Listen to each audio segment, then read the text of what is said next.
Patay naman po ang tatlo kabilang ng isang bata matapos magkasalpukan ang dalawang sasakyan sa Bacoor, Cavite. Balitang hatid ni Isay Reyes. Pasado alas 3 kahapon, habang binabagtas ang daang Hari Road sa Bacoor, Cavite, tumama ang kaliwang harapang gulong ng isang AUV sa gutter at saka pumutok.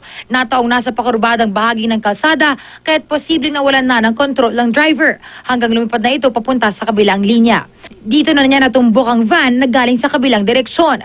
Sa lakas ng impact, tumagilid ang AUV at tila napunit ang bubong at kanang bahagi ng sasakyan. Basag din ang windshield at nagasgas ang mga tagiliran. Ayon sa isang saksi, nang matanggal ang bubong ng AUV, tumilapon na rin ang mga sakay nito.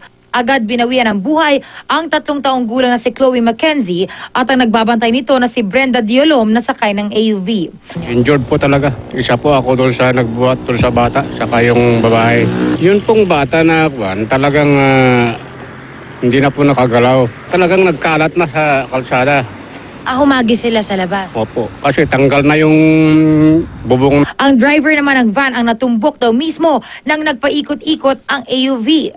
Yung driver po, on the spot po na namatay. Naipit doon sa manibela, hindi na nakalabas. Putol po yung kanyang kaliwang kamay.